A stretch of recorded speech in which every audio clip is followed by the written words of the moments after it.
I'm not ashamed to own my Lord, nor to defend his cause. Maintain the honors of his word, the glory of his cross. This evening, we're in Daniel chapter 8. Daniel chapter 8. We're going to be getting into the vision of the ram and the goat. And it's going to be the second vision that we had. We had the first vision of the four beasts of the last chapter. And we discussed what those four beasts are and how similar they were to the four kingdoms. This vision will go along some similar lines, but it does have a slightly different focus, maybe in some areas. And so, let us read verses 1 through 12. We may not get into the interpretation of the dream. We may do exactly what we did with chapter 7 and save the interpretation to next week. But let's keep in mind that a lot of people, just like with chapter 7, take some wild views as to what Daniel's seeing here, not only in what it represents, but it doesn't apply to us today. So let's read the first 12 verses. We'll do 3 verses each. Start with Naomi, go back to Henry, and then Bill and Tammy. In the 3rd year of the reign of King Belshazzar, a vision appeared to me, Daniel, after that which appeared to me at the first. And I saw in the vision, and when I saw, I was at Susa the citadel, which is in the province of Elam. And I saw the vision, and I was at the Ulai canal. I raised my eyes and saw, and behold, a ram standing on the bank of the canal. It had 2 horns, and both horns were 5, but one was higher than the other, and the higher one came up the last.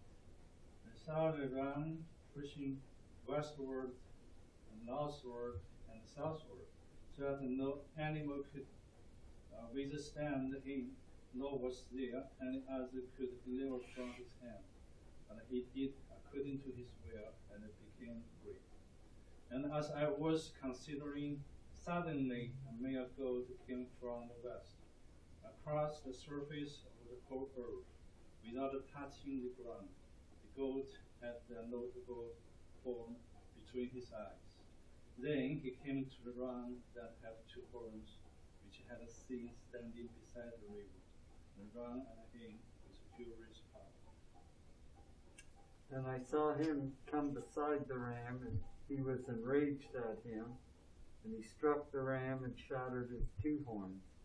And the ram had no strength to withstand him, so he hurled him to the ground and trampled on him, and there was none to rescue the ram from his power. Then the male goat magnified himself exceedingly, but as soon as he was mighty, the large horn was broken, and in its place there came up 4 conspicuous horns toward the 4 winds of heaven. Out of one of them came forth a rather small horn, which grew exceedingly great toward the south, toward the east, and toward the beautiful land. And it grew up to the host of heaven, and it cast down some of the host and some of the stars to the ground, and trampled them. He even exalted himself as high as the prince of the host, and by him the daily sacrifices were taken away, and the place of his sanctuary was cast down. Because of transgression, an army was given over to the horn to oppose the daily sacrifices, and he cast truth down to the ground. He did all this and prospered. Okay. So what we have here, when did this vision take place? 3rd year of Belshazzar. The 3rd year of Belshazzar. In fact, Daniel makes it quite clear this is the second vision. We should know that just by reading chapter 7. When did the first vision take place? First year. So we're in the 3rd year, and based on the chronology that we discussed in chapter 7, this is probably very close to being the end of the Babylonian Empire, which will play a key as to what the ram and the goat are going to represent. Notice, in chapter 7 we had how many beasts? We had 4, representing 4 kingdoms. How many animals do we have in this one? 3, don't we? We have 2, and we have other other things in the representation. But we have 2 main animals. We have a ram and a he-goat, or a ram and a like as far as is, or the ram and the goat is what I usually call it. So if we're going to take a guess, we'll take a guess, and we'll see if we're right later. We'll be talking about 2 kingdoms instead of 4. Well, if this is in the 3rd year of Belshazzar, it makes sense why we're not talking about 4 kingdoms, because the Babylonian Empire is about to end. So it would make no sense if Daniel saw a vision and we're talking about Babylon still. Babylon's about to be destroyed. And that we're not talking about 3 kingdoms will tell us maybe a little bit of something about when what kingdoms Daniel's at least focusing on in the first part of the vision. In the vision, where is Daniel?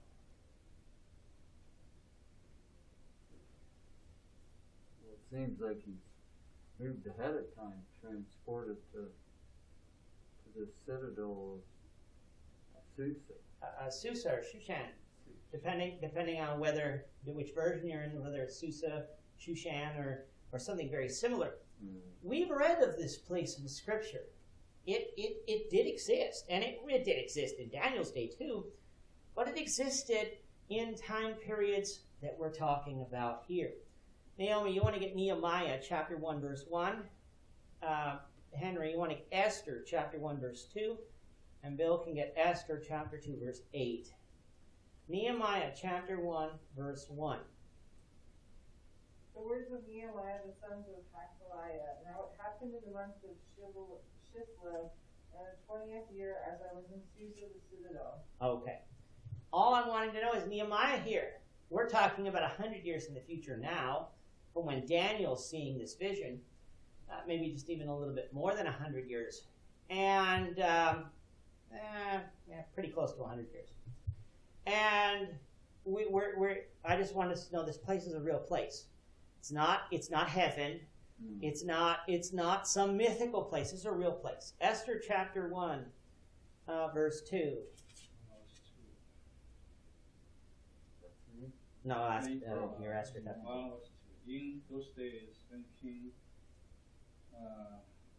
Ahasuerus sat at the throne of his kingdom, which was in the Shushan, the citadel.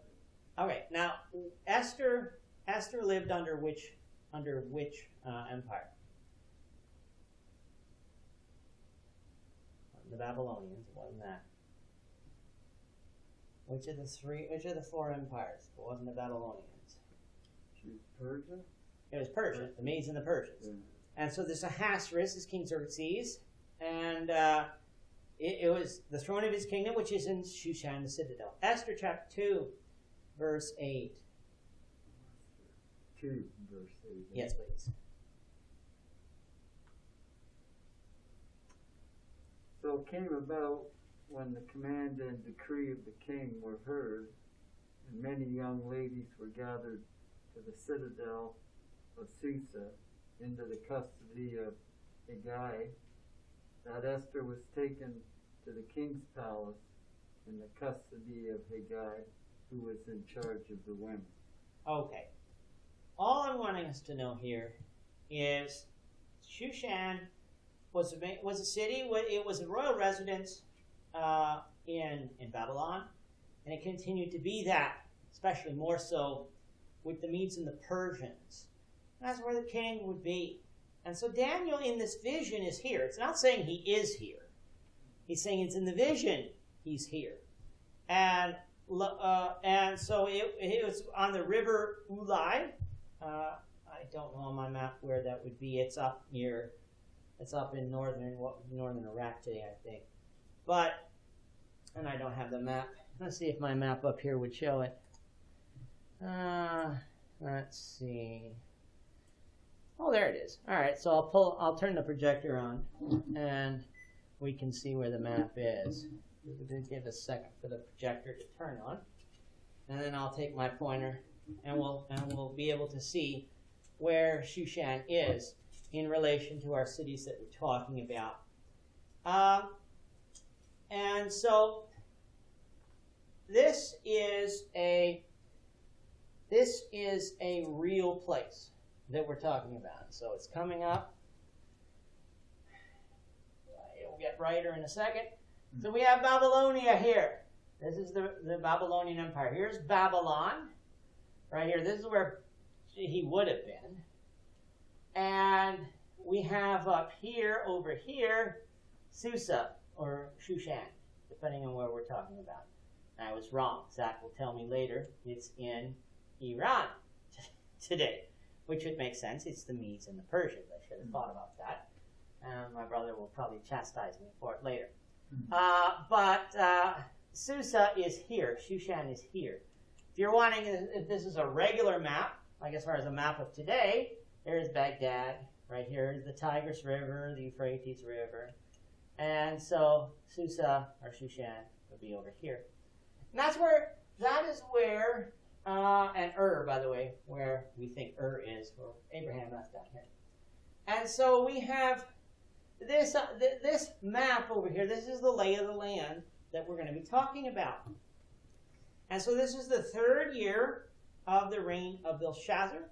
So we're at the end of the Babylonian Empire. What did Daniel see in verses 3 and 4? What did he see? A 2-horned ram. All right, so he saw a 2-horned ram. And what was special about this ram? Maybe about the horns of the ram. Well, it seems like his horns were large. Okay. The one's bigger than the other. The one's bigger than the other. And when did the higher one come up? The higher one came up. The other one came up last. And so, what would that? We're not getting into the interpretation yet. But if we were to take a guess, what might that suggest about this ram? If this ram is, let's assume we're talking about a kingdom. What would the 2 horns you think represent? Let's see if we can work some things out. And then we'll see if we're right when we go down later. We don't necessarily have to be right now. But we'll see if we're right. So we can't. No, don't cheat.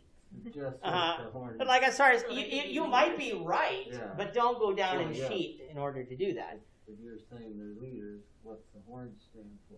That's what I mean. Power. They could be Okay. 2 leaders. That could be 2 leaders, could be Yeah. power. All right. I'm not necessarily asking what does Daniel say they are, because we'll get to that. We will get to, whether we get to it tonight, that's a different matter. But I'll have to mark down in my thing that we think that maybe this is our exercise. We could say they were deformed. You had one bigger than the other. Could be 2 leaders. I just, in case we don't get to it tonight, I want to be able to go back and say, well, let's see if we're right. So we could be talking about 2 leaders. Any other things we could be talking about? It's not 2 leaders. What are some other possibilities?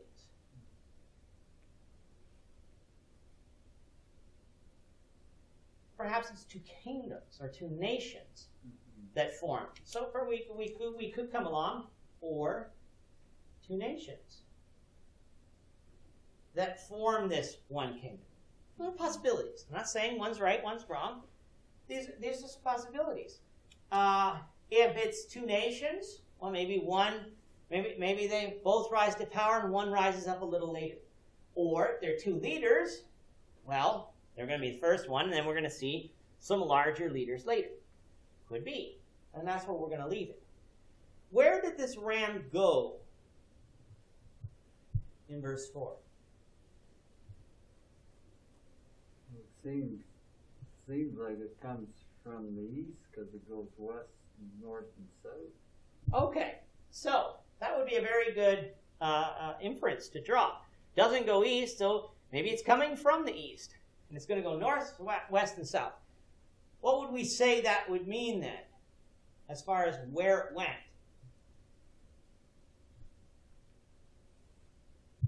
You say it's going everywhere, basically, right? Yeah. And in fact, it says none could stand against him. He became great. So we are talking about a pretty strong empire here. The Babylonians, let's see, I don't think this one has the Babylonians here. I think this is the one I'm going to use for Alexander later. But the Babylonians had all of this territory right here. Had all of it. And they didn't really, I don't think Nebuchadnezzar got up further into here. The Medes and the Persians would, because they'll fight Greece over here. But the Babylonian Empire, it was very vast, very strong. But the Medes and the Persians, now they're not as strong as the Babylonians according to Daniel's statute, because of course they're two nations. And they had that weird set of laws that really inhibited some things if laws were made foolishly. And so we have the he-goat. Let's go to 8 to 12. What do we learn? So that was starting. Now let's get to it. We have the ram. Now let's go to 5 to 7. And let's talk about this goat, this male goat. What does he do? Well, by the phrase magnified himself exceedingly, seems like he's better, greater than others. Okay. So obviously we're talking about someone who raised himself up. He's very powerful. In verse 5, though, let's deal with maybe where he came from. Where did he come from? From the west. He came from the west. So the ram, he came from the east and he moved west, north and south. It seemed that this he-goat, he came from the west. So which direction is he going? If he comes from the west. Well, it says him over the surface of the whole earth. Yeah. He's going to go over the surface of the whole earth. And if someone's coming from your west, that means they must be traveling east to you. But the passage does say he's going to travel over the whole earth. Now the phrase there, without touching the ground, that's obviously hyperbole and some imagery. What does that mean? Fast. He's going to do it very fast. He's going to do it very quickly. What was special about the goat as far as its horn? The ram had 2 horns. What did the goat in verse 5 have?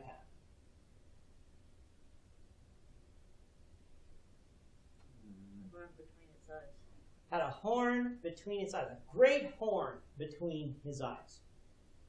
And he came to the ram who had 2 horns. And what happened between him and the ram?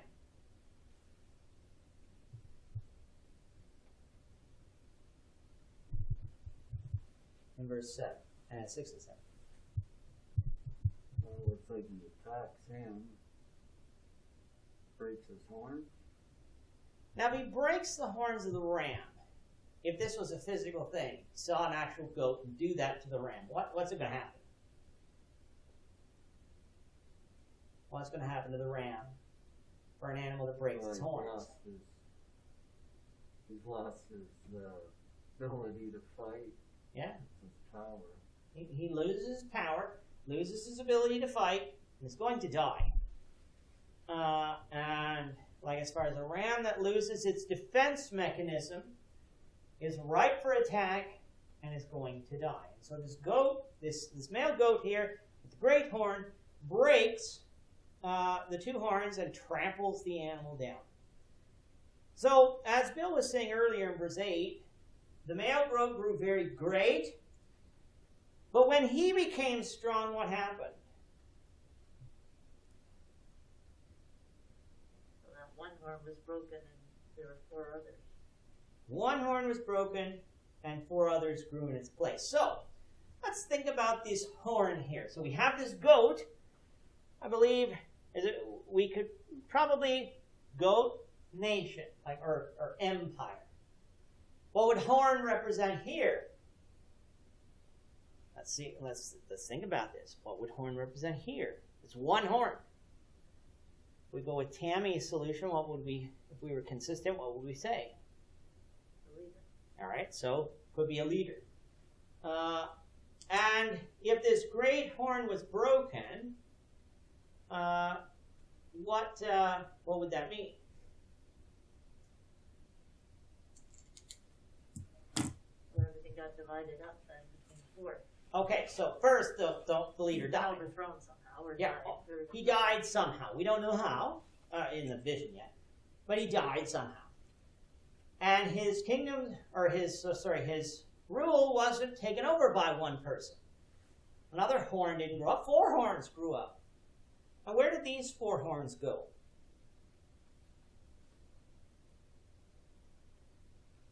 In verse 9. the 4 winds of heaven, The 4 winds of heaven, meaning north, south, east, west. north, south, east, west. So again, we see that these 4 horns, you'd think this great horn being broken, 4 horns being in its place, that we'd be talking about something that would be completely debilitating. But the 4 horns grew, and it didn't really seem to stop the animal per se. It's not going to be exactly the same, but the 4 horns did go everywhere. This horn came to what is known as the pleasant land and fought against the armies of heaven and stamped some of the armies to the ground. We'll leave that for our interpretation. And what happened to the little horn? Out of these 4, we missed something. I forgot. Out of the 4 came what? Came another small one. Came a little horn. And it's the little horn that came to the pleasant land and fought against the armies of heaven and stamped some of the armies into the ground. We'll talk about that. That seems to be a little bit more dealing with something that might be a little bit more harder to understand just by looking at it. Now, what did the little horn do in verses 11 and 12? Well, it seemed to rise in power. It says equal with the commander of the host. Yeah. And So, well, it says that it removed the sacrifices that were paid to him, to the commander. okay. And then it seems like the sanctuary of the commander was thrown down. Okay. Taken over. Yeah. And when Daniel saw this vision, this is important. Where was he physically? Not in the vision. Where was he physically? He was in Babylon. What was the state of Jerusalem at the time? It was level, wasn't it? It was level. Remember, we're still under Babylonian captivity. It wasn't until Cyrus that the Jews went back to Jerusalem. So the temple was gone. And that's important. That's important because we need to know that Daniel was prophesying that the temple would be rebuilt again, used for sacrifices, and destroyed again. And so that's an important thing we need to remember. We'll get to that maybe a little later. Let's read 13 and 14 of Daniel 8, and we'll get, I think it's Tammy's turn to skip both of them, please. Then I heard a holy one speaking, and another holy one said to that certain one who was speaking, how long will the vision be concerning the daily sacrifices and the transgression of desolation, the giving of both the sanctuary and the host to be trampled underfoot? And he said to me, for 2,300 days, then the sanctuary shall be cleansed. Okay. So, what did Daniel hear?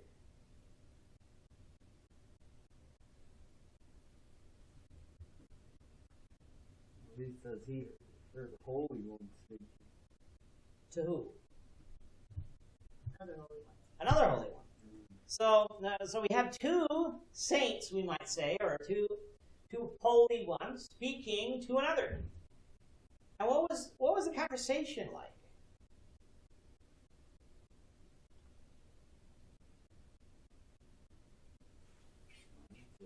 Good one. It's a good one. They're wondering, or they're asking, one of them's asking how long will the vision about the sacrifice last to reply. Yeah. Then it says that while the transgressions cause horror,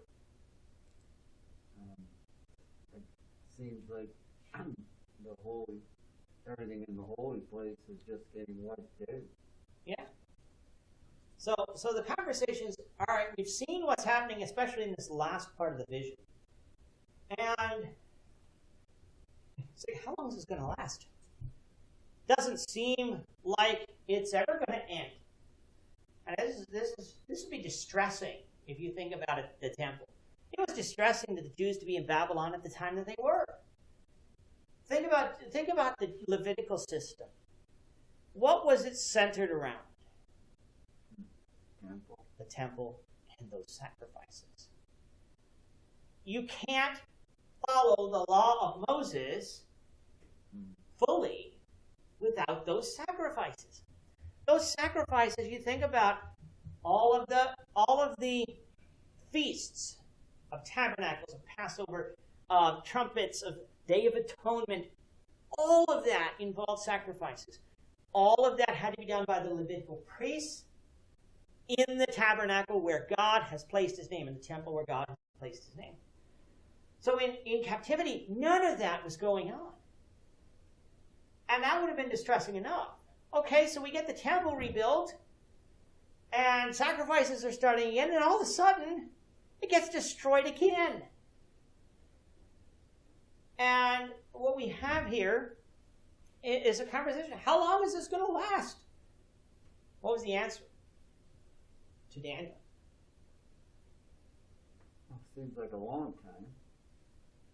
Not sure how we would gauge those 2,300 evenings and mornings. Okay, if we were to take it very literally, someone have a calculator to figure out how long that is in years? I have it written down, but I think someone has it. 6.3 years. Now, if we're following our numbers, what 6.3 years is not a number we usually get. So, like we're going to be thinking about that number and say, well, something's going to happen. What will happen at the end of that? It looks like things will be restored. Yeah, the sanctuary will be cleansed. And so you can see, especially in this last part of the vision, how people grab the first 14 verses, and how they apply it to something in our future. Why do they do that? Fit their theories. Well, they fit their theories, but you think about the situation of the temple today. What's the situation of the Jewish temple today? It's never been restored. No, yeah, it was destroyed by the Romans, and then it was destroyed, and it's never been rebuilt. What sits on the Temple Mount today? The mosque. The mosque, the Al-Aqsa Mosque, the Dome of the Rock, sits on the Temple Mount today. And a lot of the fighting in the Middle East today is centered around Jerusalem. Palestinians want their own state, and guess what they want their capital to be? East Jerusalem, where the temple is. The Jewish state will not allow that because they say that is our holy site, and now we have what we have today. And the Jews are looking for their Messiah to come. Premillennialists are looking for Jesus to come again. Even though the Jews aren't looking for Jesus, they're sort of a little happy to say, well, if we all agree that we want the temple to be rebuilt. And they use Daniel chapter 8 to do that. And so what I want us to keep in mind is, as we read through the rest of the chapter in the next week, the Lord willing, is the time that we're actually talking about. Has this prophecy been fulfilled? And we're going to meet an angel that we will meet. He's a very famous angel. We're going to meet the angel Gabriel. And he is going to be telling Daniel the meaning of this vision, what it's talking about. And if we actually let the Bible be the one to interpret itself, we can get rid of a lot of these notions. So what we're going to see next week then, we're going to see how right we were. We're going to see, okay, are we talking about nations or leaders? If we're talking about nations or leaders, what nations or leaders are we talking about? And we're also going to see, does this fit in with what we read in history? Is this exactly what actually happened? I'm not ashamed to